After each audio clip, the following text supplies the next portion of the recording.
নমস্কার। আজকে গাড়ি বিক্রি নিয়ে যে আইনটি আছে সেটি আপনাদের জানাবো। আপনার গাড়ি অনেক দিন ব্যবহার করছেন, ইচ্ছে হলো একটা নতুন গাড়ি নেওয়ার। আপনি আপনার গাড়িটা শোরুমে বেচে দিলেন বা এক্সচেঞ্জ করে ওখান থেকে নতুন গাড়ি নিলেন। শোরুম ওনার আপনাকে বলল যে তার গাড়ির নাম চেঞ্জ করার দায়িত্ব তাদের, তার জন্য কিছু টাকাও তারা কেটে নিয়েছে এক্সচেঞ্জ ভ্যালু থেকে, পুরো এক্সচেঞ্জ ভ্যালুটা আপনাদের দেয়নি। আপনিও দেখলেন যে ঝামেলাটা শেষ হয়ে গেল, পুরনো গাড়িটাও আমরা বিক্রি করে দিলাম, দামও মোটামুটি ভালো পেয়েছি, সুতরাং আমার আর মাথা ব্যথা নেই। আপনি পরবর্তীকালে এটাও মিলিয়ে দেখলেন না যে আপনার গাড়ির নামটা আপনার নাম থেকে ট্রান্সফার হয়েছে কি হয়নি। আপনি নতুন গাড়ি নিয়ে নিয়েছেন, চ্যাপ্টার ক্লোজ করে দিয়েছেন, আর ওদিকে আর মাথা দেননি।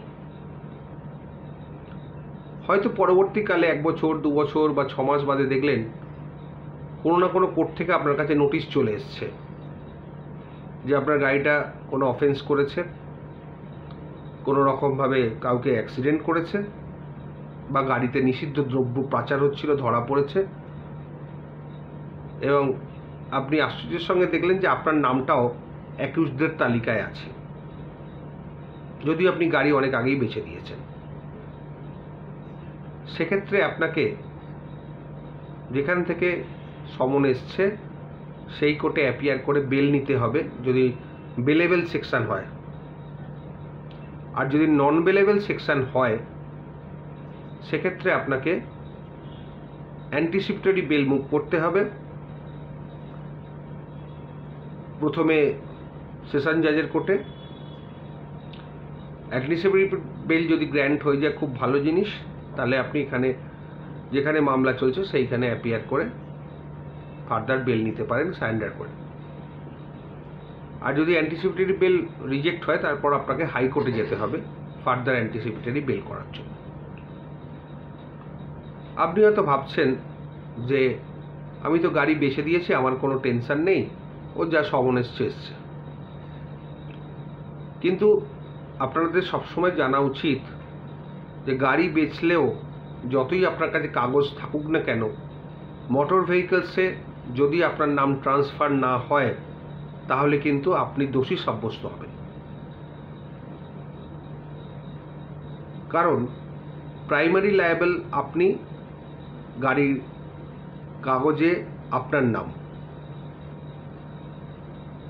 যখন ওই গাড়িটি ধরা পড়বে কোনো অনৈতিক কাজে, তখন আপনি হয়তো ওই অনৈতিক কাজের সঙ্গে যুক্ত ছিলেন না বা অনৈতিক কাজ করেননি, কোনোভাবেই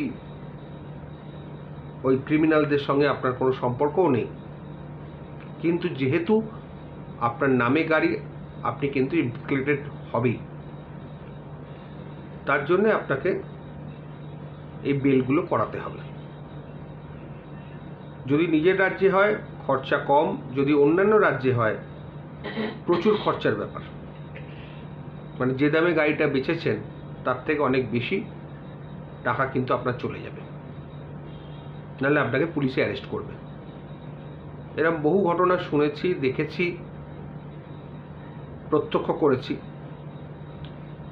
সবসময় এটা মাথায় রাখবেন, গাড়ি যখনই বেচছেন, গাড়ি হ্যান্ড ওভার করার আগে নামটা যার কাছে বেচেছেন তাকে দিয়ে, এবং আপনাকেও প্রেজেন্ট থেকে নামটা কিন্তু গাড়ির চেঞ্জ করাতে হবে, আপনার নাম থেকে অন্যের নামে, যিনি গাড়িটা কিনেছেন।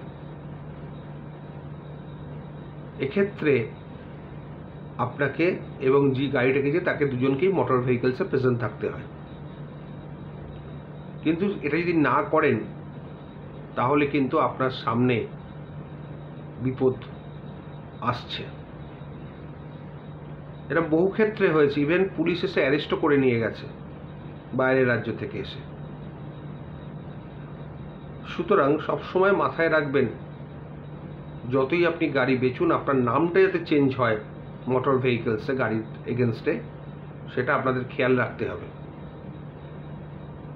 না হলে কিন্তু আপনি কোনো অপরাধ না করলেও অপরাধী হয়ে যাবেন হয়তো জেলও হতে পারে। সাধু সাবধান। ভালো থাকবেন।